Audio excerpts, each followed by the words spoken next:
Saudara-saudari, semoga rahmat Tuhan kita Yesus Kristus, cinta kasih Allah dalam persekutuan Roh Kudus selalu menyertai kita semuanya. Baik, sudah lama kita tidak berjumpa secara virtual. Di sini tertulis apa ini? Renungan oleh Romo Guntoro Live from Hong Kong. Maka ini menjadi live dari Hong Kong yang terakhir karena saya sedang packing-packing untuk pindah tugas. Nah, nanti di tempat tugas yang baru apakah saya bisa diundang lagi, apakah waktunya pas, saya tidak tahu. Jadi ini pemandangan di belakang ini akan menjadi pemandangan yang terakhir. Saya share dulu sekarang. Screen. Oke.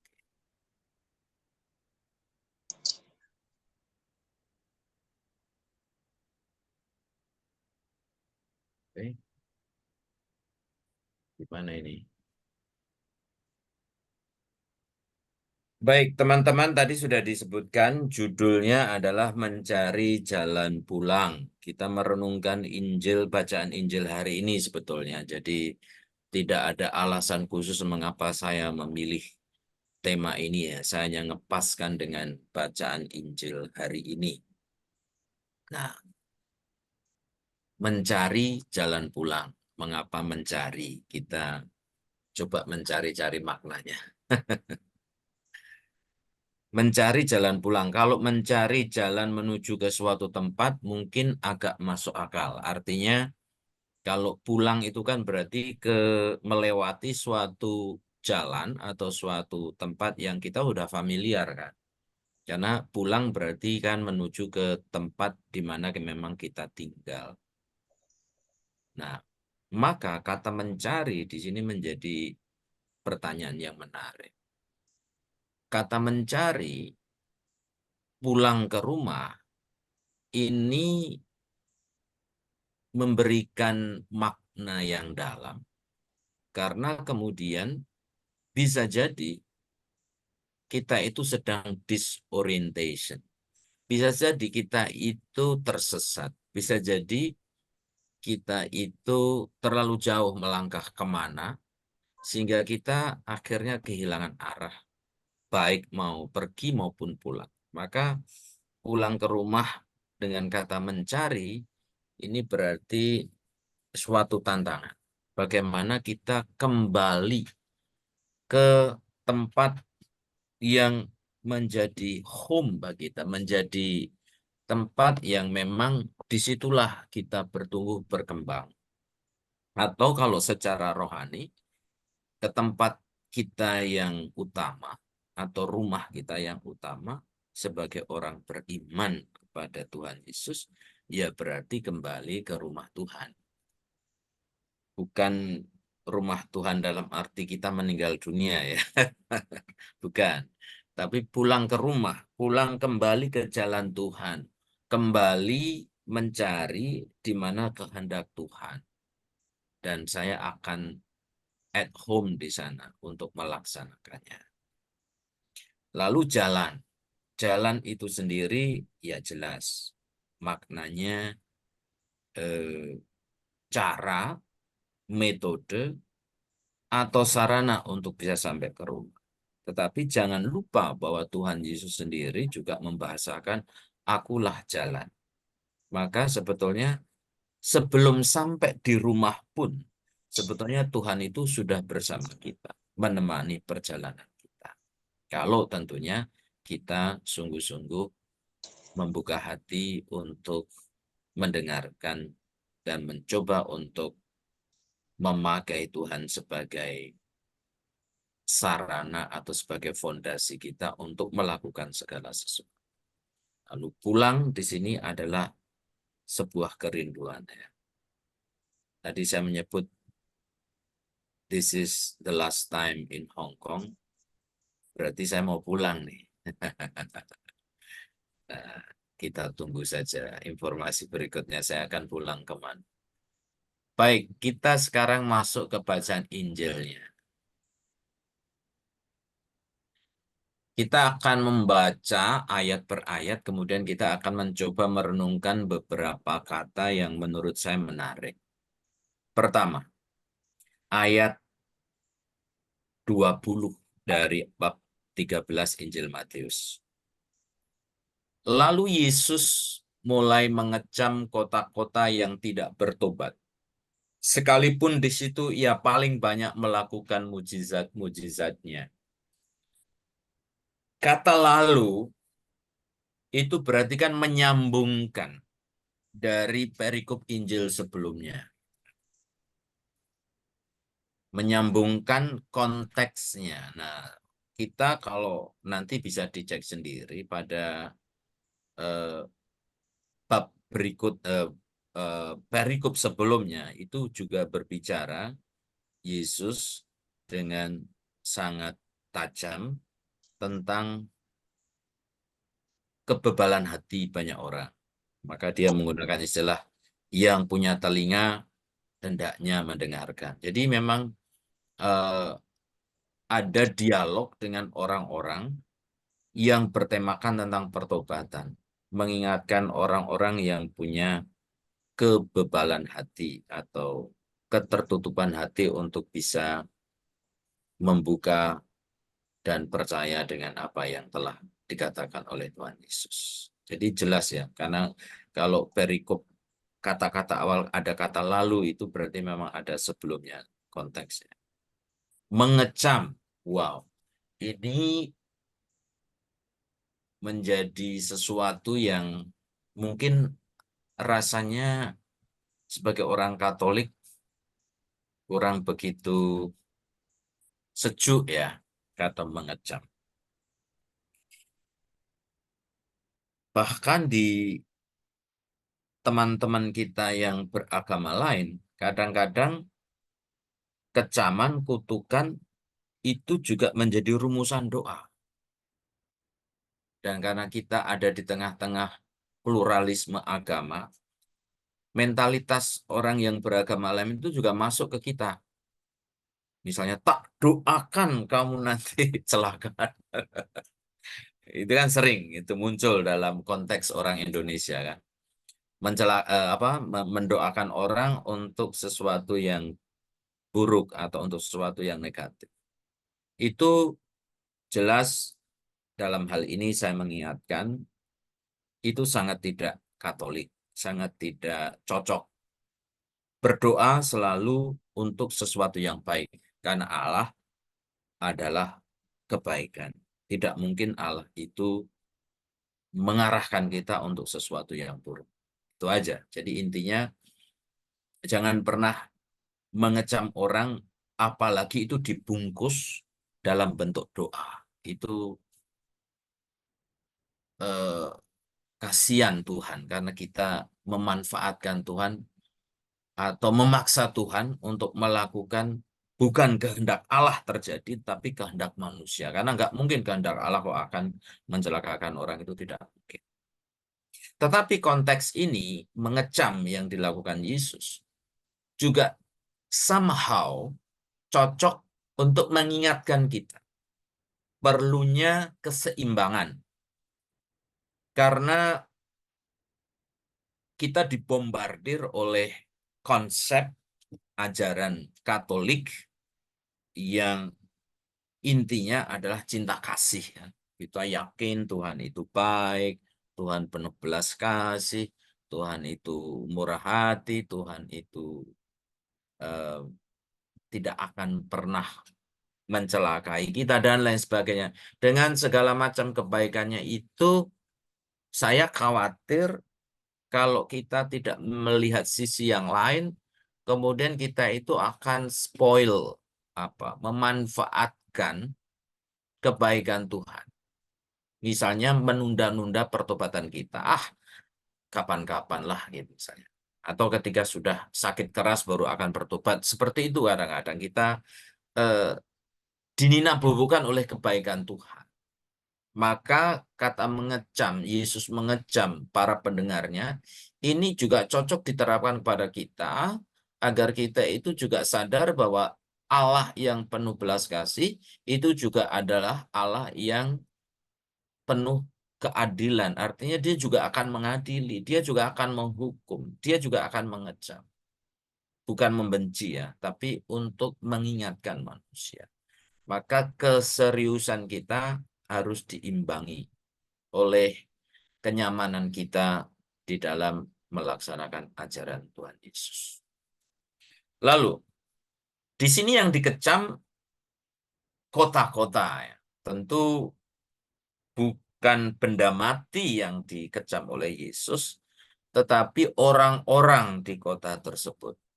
Dan di situ kota-kota berarti mengandaikan sebuah teguran terhadap kelompok sosial masyarakat, mentalitas masyarakat. Nah, maka di sini menarik berbicara mengenai keselamatan. Tuhan itu tidak hanya berurusan untuk menyelamatkan orang per orang, tetapi juga masyarakat. Pendiri kongregasi saya, Romo Dehon, itu punya kata-kata yang inspiratif, di mana beliau mengajak para anggotanya untuk memikirkan bahwa menyelamatkan itu bukan hanya soal memberikan sakramental ministry, kayak misalnya sakramen Ekaristi, baptis, atau sibuk di area liturgical eh, matters gitu ya. Misalnya di seputar altar lah, itu keselamatan rohani, tetapi juga harus ada keselamatan sosial. Nah, itu yang diarahkan. Keselamatan sosial kan berarti ke mengarah ke keprihatinan situasi sosial. Dosa itu juga ada dosa personal, tapi juga ada dosa yang sudah menjadi wabah ya, sudah menjadi, kalau misalnya di Indonesia, misalnya di kalangan birokrat, misalnya korupsi itu udah seperti penyakit umum gitu ya. Nah itu eh, Romo Dehon diinspirasi oleh Tuhan Yesus, termasuk oleh kata-kata menyebut kota-kota ini, berarti kita juga harus memikirkan bukan hanya orang per orang, tetapi masyarakat dengan segala budaya, mentalitas, dan juga bagaimana mereka membangun kesejahteraan bersama sebagai suatu kota atau bahkan negara. Bertobat, tentu bertobat ini nanti akan muncul di banyak kata-kata atau di ayat-ayat berikutnya, karena bagi saya inti dari mencari jalan pulang itu tidak lain, tidak bukan adalah undangan untuk bertobat. Jadi bertobat ini menjadi tema kita yang utama. Oke. Em, Bagi saya ini undangan yang menyejukkan. Menyejukkan karena sebetulnya tuntutan-tuntutan Tuhan Yesus di satu sisi memang sangat berat. Undangan untuk menjadi sempurna seperti Bapa sempurna adanya. Undangan untuk memikul salib, eh, mengosongkan diri, menyangkal diri, undangan untuk berani meninggalkan segala sesuatu, itu berat. Sehingga rasanya tidak mungkin bagi kita orang-orang biasa, bukan orang-orang kudus ini, untuk bisa melaksanakan semua itu, atau dengan kata lain, untuk menjadi sempurna itu seperti mustahil. Nah, untungnya puji Tuhan, Tuhan juga menawarkan pertobatan yang terus-menerus. Artinya apa? Artinya bagi saya kemudian kegagalan itu bukan akhir dari segala-galanya. Dosa itu bukan kiamat. Karena Tuhan menawarkan pertobatan yang terus-menerus, dan indahnya di dalam gereja Katolik difasilitasi sebagai sebuah sakramen pengampunan dosa yang dilayani secara khusus, bukan hanya in general gitu kan. Jadi sungguh indah. Kita tidak perlu takut gagal, kita tidak perlu takut kok saya tidak bisa sempurna, kok dosa terus gitu. Dan toh pelayanan pertobatan ada di mana Tuhan tidak akan pernah bosan mendengarkan dosa-dosa dan tentu mengampuni. Nah, kemudian mujizat. Ya, mujizat ini kalau kalimatnya kan ia paling banyak melakukan mujizat. Kesannya ya, kesannya menurut saya. Kesannya itu, oh Tuhan Yesus ini membuat mujizat, tapi ada modus nih, supaya orang itu mau bertobat gitu ya. Tentu arah saya tidak ke situ. Arah saya lebih mengatakan, Yesus melakukan atau membuat mujizat memang selalu ada tujuannya. Tapi tujuannya bukan untuk kepentingan dirinya sendiri. Maka saya tidak mengatakan modus. Kepentingannya ya justru untuk mereka itu, untuk keselamatan mereka. Nah, maka mujizat ini menjadi salah satu sarana bagaimana orang bisa semakin mengenal kemuliaan Allah. Maka di situ kan Yesus mengungkapkan keprihatinan. Kota ini tidak bertobat, padahal saya membuat banyak mujizat. Nah, itu. Jadi sebetulnya ini sebuah keprihatinan. Oke. Kita lanjut ke ayat berikutnya. Celakalah engkau, Gorazim, celakalah engkau, Betsaida. Karena jika di Tirus dan di Sidon terjadi mujizat-mujizat yang telah terjadi di tengah-tengah kamu, sudah lama mereka bertobat dan bergabung. Nah, di sini Yesus sudah menyebut kota-kota secara khusus, lalu diperbandingkan di sini.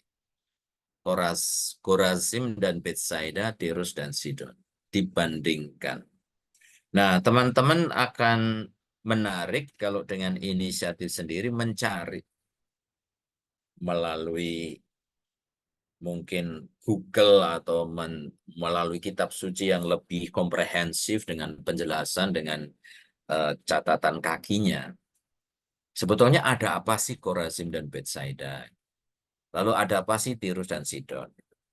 Saya tidak akan masuk lebih dalam, intinya memang ini mau membandingkan kota-kota yang sering Yesus berbuat mujizat, tetapi malah tidak bertobat, sementara kota-kota yang dalam tanda kutip tidak terberkati, banyak aneka macam kegiatan sosial yang tidak sesuai dengan kehendak Tuhan. Kalau boleh dikatakan penuh dengan dosa, penuh dengan kecenderungan jauh dari tindakan penuh belas kasih, tetapi malah pada akhirnya mereka ada pertobatan. Bahkan Yesus mengatakan kalau seandainya mujizat saya lakukan lebih awal di tengah mereka, mungkin mereka akan jauh lebih bertobat lebih cepat. Nah, maka sekarang kita lihat di situ. Yang 2, 3 sudah kita lihat kok nama kota-kota. Celakalah bagi saya bisa disandingkan dengan tadi ketika saya mau mengatakan tentang melakukan kutukan-kutukan sesuatu yang jelek di ayat berikutnya. Jadi tidak perlu saya jelaskan. Intinya bahwa sebagai orang Katolik jangan pernah sampai menggunakan doa untuk mencelakakan atau untuk mengutuk orang lain. Nah, yang terakhir itu ada kata bertobat dan bergabung. Nah, tadi saya sudah mengatakan bertobat akan senantiasa muncul, maka semoga ini juga menjadi litani, akan terus-menerus mengetuk pintu hati kita. Lalu ada kata bergabung. Bergabung ini menurut saya sebagai pintu gerbang orang untuk bisa masuk dalam pertobatan. Semacam latihan rohani, termasuk sejajar dengan puasa dan pantang. Jadi kalau tadi saya mengatakan kita perlu balance, perlu serius, Nah, saya coba mengetuk hati kita sekarang gini. Kalau kita ngomong-ngomong tentang pantang dan puasa di masa prapaskah, mungkin karena kita itu tidak terlalu begitu serius menekankan itu. Bahkan kalau kita lihat aturan gereja, itu kan puasa itu sangat ringan sekali. Makan kenyang sekali. Makan kenyang sekali. Itu pun sebetulnya yang diwajibkan hanya Rabu Abu dan Jumat Agung. Sangat ringan sekali. Saking ringannya, saking itu bahasa Jawa. Begitu ringannya, begitu ringannya. Kemudian kita itu tidak menganggap ini sebagai suatu tradisi atau ritual yang penting. Karena kita kemudian menjustifikasi, membenarkan diri bahwa yang penting bukan hal-hal yang lahiriah, yang penting rohaniah. Tapi kemudian kalau yang lahiriah juga tidak dilakukan sama sekali, ya bagaimana mungkin menurut saya ya. Karena kayak misalnya profesi-profesi tertentu, kayak misalnya olahragawan atau penyanyi, itu kan akan menjadi seorang olahragawan yang baik atau penyanyi yang baik kalau penuh latihan kan, disiplin latihan terus-menerus. Nah, maka bagaimana mungkin kita akan menjadi orang yang suci, penuh dengan belas kasih, kalau kita juga tidak berangkat dari hal-hal yang ringan-ringan, yang fisik-fisik dulu. Nah, maka ini undangan. Berikutnya, ayat 22. Tetapi aku berkata kepadamu, pada hari penghakiman, tanggungan Tirus dan Sidon akan lebih ringan daripada tanggunganmu. Wah, ini kan Yesus itu kan berbicara dengan orang yang Korasim dan Betsaida tadi, orang-orang di situ, bukan kepada orang Tirus dan Sidon. Artinya ini ngomong sesuatu yang nggak enak nih. Well, tidak ada di sini, tapi saya mau katakan pertama gini. Menarik melihat bagaimana Yesus mewartakan iman. Dia tipe orang yang kita ngomong secara manusiawi ya, bukan Yesus sebagai Tuhan. Dia tipe atau tokoh orang yang berani berkonfrontasi. Kalau benar katakan benar, salah katakan salah. Dia berani berkonflik. Nah, ini harusnya juga menjadi tantangan ya, menjadi tantangan bagi kita khususnya orang Indonesia atau orang Timur yang kadang-kadang tidak berani berkonfrontasi. Kita main belakang, kita di depan selalu ngomong yang baik-baik, tapi di belakang baru ngomong yang buruk. Nah, ini Yesus langsung di depan orang-orang Korasin dan Betsaida. Jadi walaupun kata-katanya mengecam itu buruk, tetapi itu jauh lebih baik karena di depannya kan, ngomong jelek di depannya, bukan ngomong di belakang. Nah, ini yang bagi kita menarik juga untuk diikuti. Selanjutnya, aku berkata kepadamu. Bah, ini sesuatu yang lain, tapi saya masukkan karena memang ada di situ. Aku berkata kepadamu, menurut saya, coba teman-teman juga cek semua nabi pada perjanjian lama, termasuk juga Nabi Muhammad, ya, bukan menjelek-jelekan, hanya untuk perbandingan aja. Sangat unik, lain daripada lain. Bahwa ketika Yesus berkata, aku berkata kepadamu. Artinya apa? Berarti di sini Tuhan Yesus itu berkata dengan kuasanya. Bukan seperti nabi-nabi yang lain yang kayak messenger ya. Artinya dia selalu berkata, Tuhan bersabda, bla bla bla bla. Selalu mengatasnamakan Tuhan. Karena mereka hanya sebagai sarana, hanya sebagai saluran, hanya sebagai nabi. Nah, Yesus Bagi saya dari kata-kata ini salah satu clue kecil lah kalau nanti mau berdebat dengan orang. Salah satu clue kecil untuk mengatakan Tuhan Yesus itu adalah Allah karena dia berkata dengan kuasanya.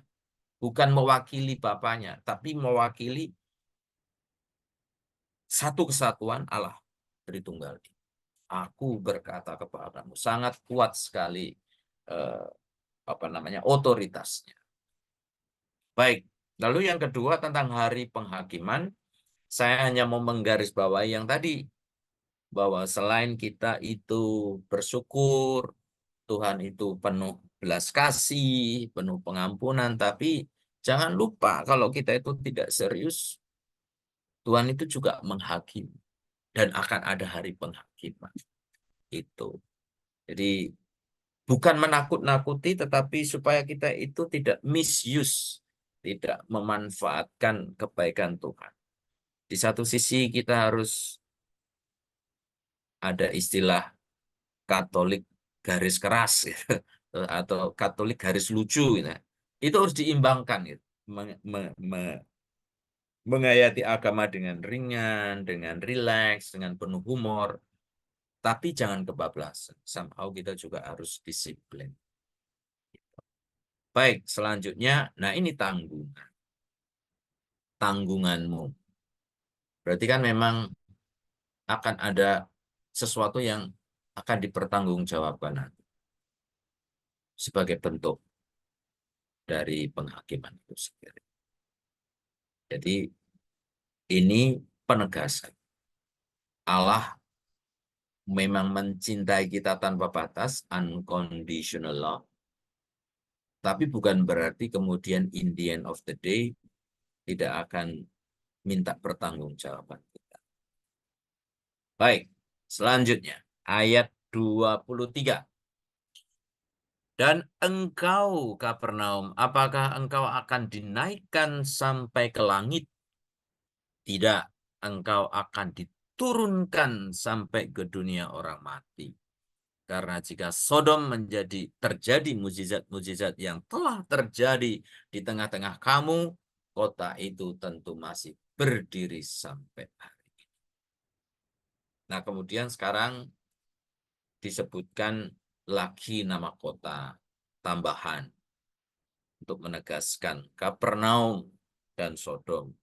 Kalau Kapernaum itu sejajar dengan tadi Betsaida dengan Korazim, kota-kota yang penuh Tuhan Yesus berkarya memberikan mujizat-mujizat dan mereka adalah pilihan Tuhan sebagai bagian dari orang-orang Israel. Tapi bebal hatinya. Nah, justru kota-kota yang dalam tanda kutip laknat atau apa, penuh dengan dosa, apalagi Sodom ini identik dengan prostitusi, dengan apa namanya, kalau sekarang orang ngomong LGBT, nah sekarang relasi sama jenis kayak gitu. Nah, justru di situ bukan kok Yesus memuji atau menganggap mereka lebih penting, enggak. Tapi hanya mau mengatakan bahwa in the end of the day, pertobatan itu yang lebih penting. Maka meskipun mereka terlambat bertobat, nggak ada istilah terlambat sih, tetapi Yesus akan mengatakan mereka pasti akan bertobat lebih awal kalau aku membuat mujizat lebih awal. Nah, maka sekarang pertobatan semoga tidak penting sekarang lebih awal atau lebih lambat, yang penting itu harus terjadi. Maka keselamatan akan ada. Karena kita tidak pernah lepas dari dosa. Tuh. Lalu Injil hari ini juga saya mengharapkan agar kemudian tidak disalahartikan bahwa kemudian hanya kalau kita menunggu mujizat baru kita bertobat. Untuk bisa bertobat, semoga kita tidak harus menunggu terjadinya sesuatu yang extraordinary. Misalnya, aku akan percaya, aku akan bertobat kalau aku mendapatkan penampakan Bunda Maria misalnya. Ini mencobai Tuhan. Karena kemudian sebetulnya kalau mau berbicara tentang mukjizat, kalau kita mau membuka hati selebar-lebarnya, lah mukjizat Tuhan itu selalu ada setiap saat dalam hidup kita. Seperti misalnya kita masih bisa bernafas, kita bisa bangun pagi, kita masih bisa bertemu, masih bisa menyapa yang lain, masih bisa makan meskipun tidak mewah. Itu mukjizat. Nah, maka sebetulnya tidak ada alasan bagi kita untuk menunggu suatu mukjizat yang lain. Tuhan senantiasa memberikan mukjizat. Nah, maka tidak ada waktu untuk menunggu atau menunda untuk bisa bertobat. Di sana ada ungkapan langit dan dunia orang. Tentu ini bahasa simbolis ya, hanya mau mengatakan orang yang diangkat ke tempat yang lebih tinggi atau yang lebih dimuliakan dengan orang yang ada dalam kegelapan. Seperti orang mati yang belum bangkit ada dalam kegelapan makam. Nah, maka ini hanya mau mengatakan orang yang sudah masuk surga dan belum gitu ya. Maka sekali lagi, yuk kita mencoba sebagai orang Katolik mengarahkan pulang ke rumah. Itu ya langit itu, realitas langit itu. Kita bisa artikan dua hal yang sifatnya eskatologis, maksudnya bisa berbicara tentang surga nanti, tapi juga bisa artinya ya kita pulang ke dalam gereja, pulang ke dalam lingkungan di mana rahmat Tuhan akan senantiasa ada dalam kehidupan kita. Ya. Selanjutnya, masih berdiri. Sodom, jika Sodom terjadi mujizat-mujizat yang telah terjadi di tengah-tengah kota ini tentu masih berdiri sampai hari ini. Nah, masih berdiri ini mengisyaratkan bahwa segala sesuatu yang diberkati Tuhan itu tidak akan pernah berakhir. Akan senantiasa ada. Maka sekarang dibalik apa namanya kritikan serangan terhadap Kristen atau secara khusus gereja Katolik dengan segala macam tuduhan kesesatan dan lain sebagainya. Salah satu cara untuk menjawab, kalau memang jalan kekatolikan kita itu tidak dikehendaki Tuhan, pasti sudah hancur sejak lama, tidak akan bertahan lama. Itu yang saya yakin. Jadi termasuk sekarang misalnya krisis iman di beberapa negara Eropa, di mana yang ke gereja semakin sedikit, hanya orang-orang tua. Di Belanda itu kemarin kan kami ada pertemuan. Romo-romo SJY itu tinggal nunggu matinya. Gitu. Nggak ada orang muda lagi. Yang paling muda itu umur 86 tahun. Yang paling muda romonya. Jadi ya sangat memprihatinkan. Tetapi bagi saya, sekrisis apapun gereja Katolik, gereja tidak akan pernah hancur karena saya yakin gereja dibangun oleh Tuhan Yesus sendiri sesuai dengan kehendak Allah. Itu yang saya yakin. Mengenai bentuk organisasinya, bentuk penggembalaannya pasti akan berubah, tapi gereja sendiri tidak akan pernah hancur. Selanjutnya, kayaknya ini ayat terakhir atau sampai 25 tadi lupa. Kita lihat. Tetapi aku berkata kepadamu, pada hari penghakiman, tanggungan negeri Sodom akan lebih ringan daripada tanggungan. Nah, ini. kata lebih ringan, cukup ini aja yang saya mengundang kita untuk merenungkan. Ini kan artinya memang Tuhan sungguh-sungguh menimbang, sungguh-sungguh menimbang, dan akhirnya ada unsur pengampunan di situ, lebih ringan. Ada unsur pengampunan. Maka sekali lagi, ketika kita mendoakan orang meninggal, saya pernah ngomong kalau nggak salah di media ini, di komunitas ini. Ketika kita itu mendoakan orang meninggal dunia, ya mungkin karena kita hidup di lingkungan teman-teman Muslim yang sering mendoakan orang yang meninggal itu supaya arwah yang bersangkutan itu diterima di sisi Allah berdasarkan amal ibadah. Kita meyakini Tuhan itu adil dan akan menghakimi. Oke. Tetapi ketika orang sudah meninggal, menurut saya tekanannya bukan mohon diadili berdasarkan amal ibadah. Tapi kita lebih menonjolkan mohon belas kasih lah. Mohon belas kasih. Karena kalau kita itu nantang Tuhan, wes ini amalnya banyak, pasti akan menutupi dosa-dosanya. Wah ya, sedikit nanti yang masuk surga. Saya sendiri pun nggak yakin akan bisa masuk surga kalau kita nantang Tuhan, adililah saya berdasarkan amal ibadah. Amal saya sedikit, ibadah saya sedikit, wah dosanya banyak. Saya itu ingin menurunkan berat badan, sudah lari setiap hari jalan kaki lebih dari 20.000 langkah per hari, kok nggak turun-turun berat badan? Mungkin karena dosa saya terlalu banyak. Jadi kok masih nggak bisa turun berat badan saya. Baik, catatan akhir atau untuk direnungkan lebih jauh. Melalui Injil hari ini yang sudah kita dengarkan, saya mengundang kita pertama untuk bisa bijak dalam menghayati Allah yang penuh kebaikan.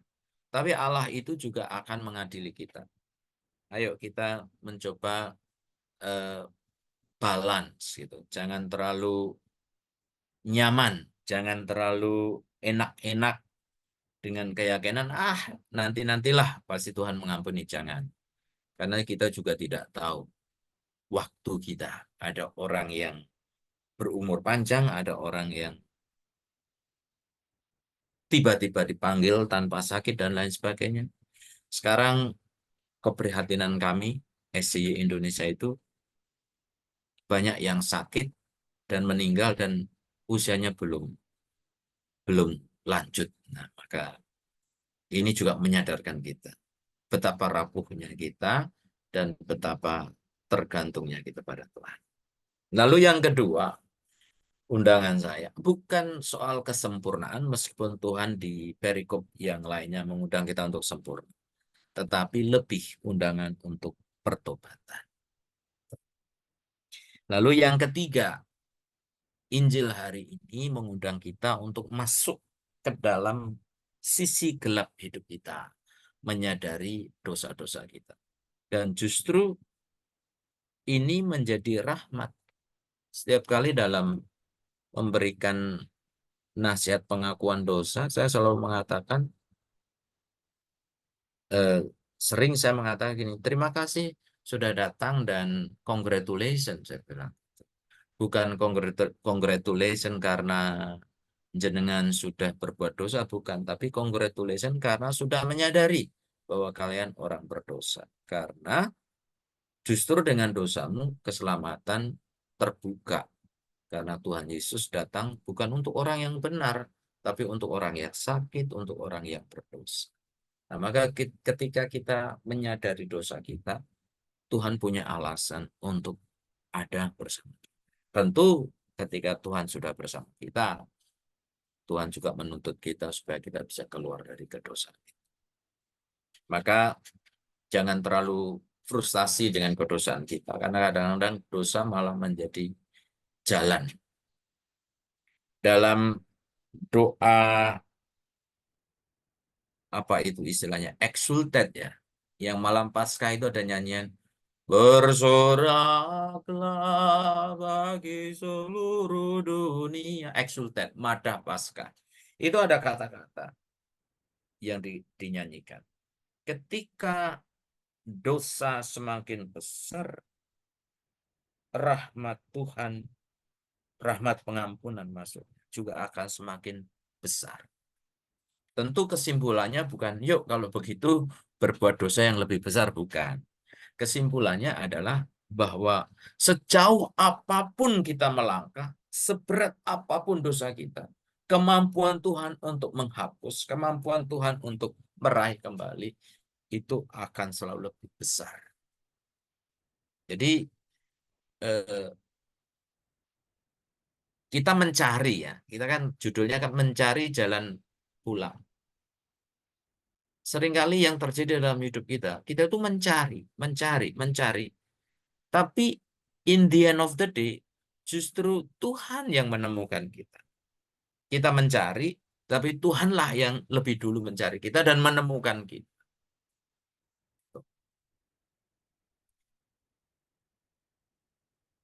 Saya perlu cerita enggak ini? Dan ini sangat sangat cocok dengan kata-kata ini. Saya sekarang sedang terjebak oleh suatu kehendak. Roh Kudus itu unexpected, Em, memberikan kejutan yang kita tidak bisa mengerti saat itu atau bahkan sampai saat ini. Saya mencintai misi. Saya adalah orang lapangan. Saya adalah orang yang yang bagi saya misi itu menjadi darah dan core hidup saya gitu. Mencintainya gitu. Tiba-tiba saya harus ditarik untuk sebuah pekerjaan yang mungkin jauh dari kata lapangan ya, akan jauh lebih di kantor atau meeting-meeting gitu ya. Ini sesuatu yang nggak menarik. Tapi ya kalau Roh Kudus yang menghendaki, what should I do? Sebetulnya saya punya 1001 alasan untuk mengatakan tidak pada tugas yang baru ini. Mengingat juga melihat diri saya who am I. Tapi sebagai religius, saya kan punya kaul ketaatan. Maka ya dengan free will, meskipun berat, saya katakan yes, I'm ready to go from Hong Kong. Kemana ya nanti kalau kita ngobrol-ngobrol. Sekarang nggak penting. Berikutnya, dinamika hidup sebagai catatan terakhir. Menyadari bahwa kita itu bukan orang yang sempurna. Maka yuk kita nikmati dinamika hidup seperti ini. Kalau jatuh ya bangun lagi.